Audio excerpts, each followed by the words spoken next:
Assalamualaikum warahmatullahi wabarakatuh. Perkenalkan, kami dari kelompok 1 akan mempresentasikan mengenai Convolutional Neural Network atau CNN tentang Depression Professional Dataset.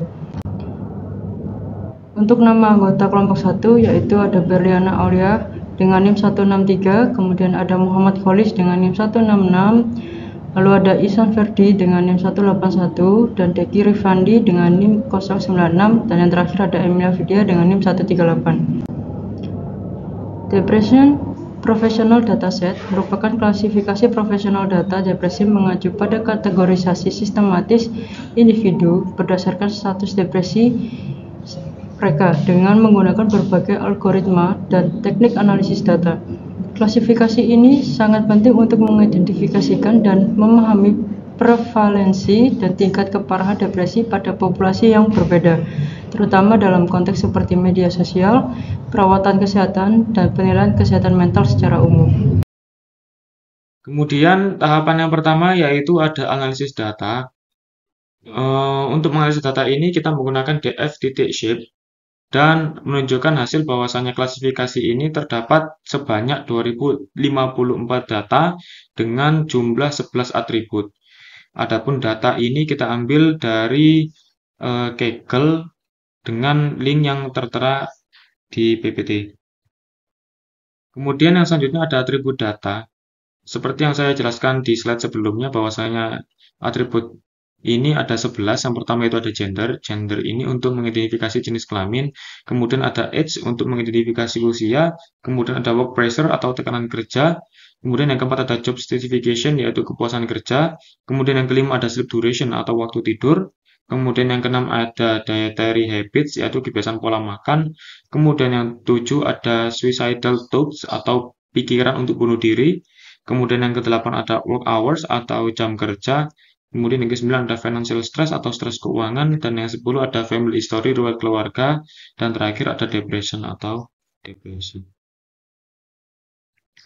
Implementasi algoritma Convolutional Neural Network atau CNN pada dataset depression profesional bertujuan untuk menganalisis dan mengklasifikasikan data yang terkait dengan depresi berdasarkan input yang tersedia seperti teks, gambar, atau suara.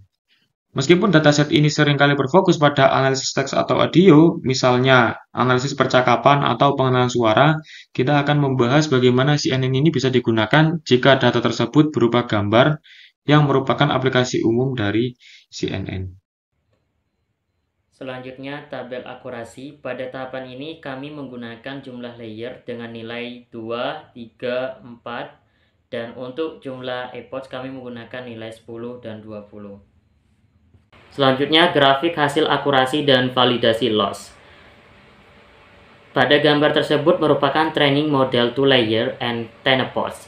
Gambar tersebut menunjukkan hasil pelatihan model 2 lapisan dan 10 epochs. Pada grafik loss sebelah kiri merupakan training loss yang terjadi penurunan yang menunjukkan hasil model semakin baik untuk mempelajari data.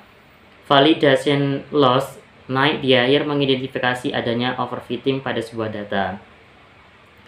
Untuk grafik akurasi sebelah kanan, training dan validation akurasi meningkat, tetapi validation akurasi sedikit fluktuatif.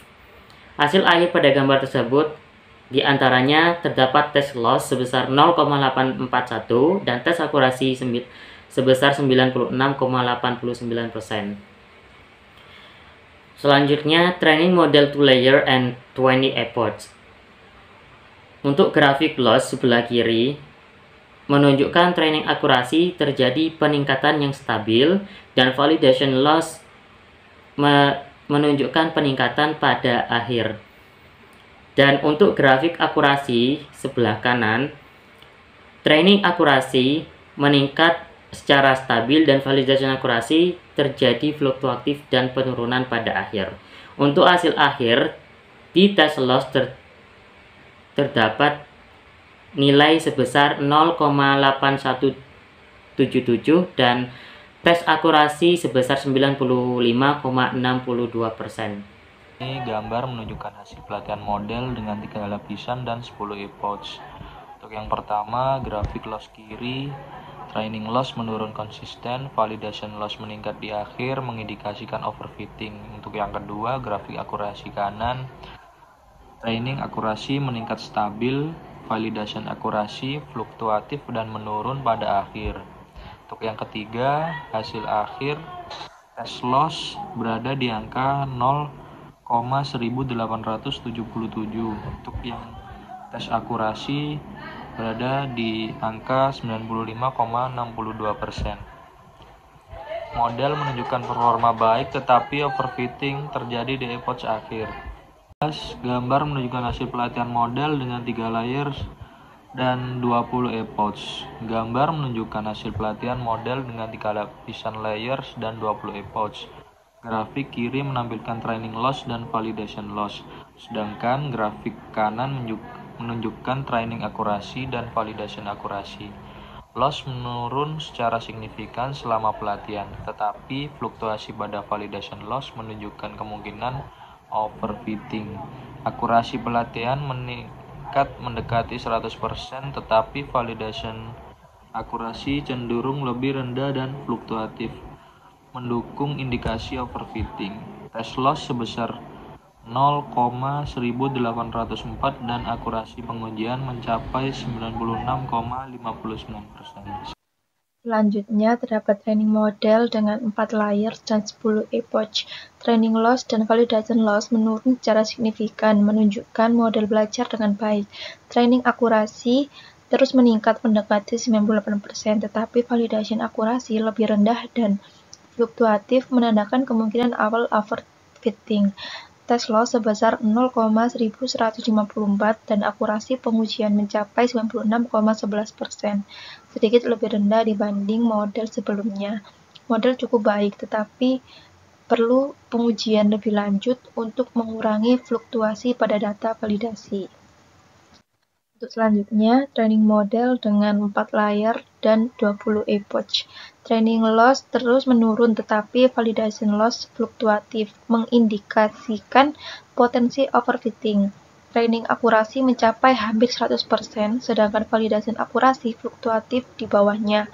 Test loss sebesar 0,1607 dan akurasi pengujian 96,11%, serupa dengan model 4 lapisan 10 epoch. Hasil menunjukkan model belajar baik tetapi mengalami overfitting. Kesimpulan, hasil dari eksperimen menunjukkan perform algoritma CNN dengan berbagai konfigurasi layer dan epoch.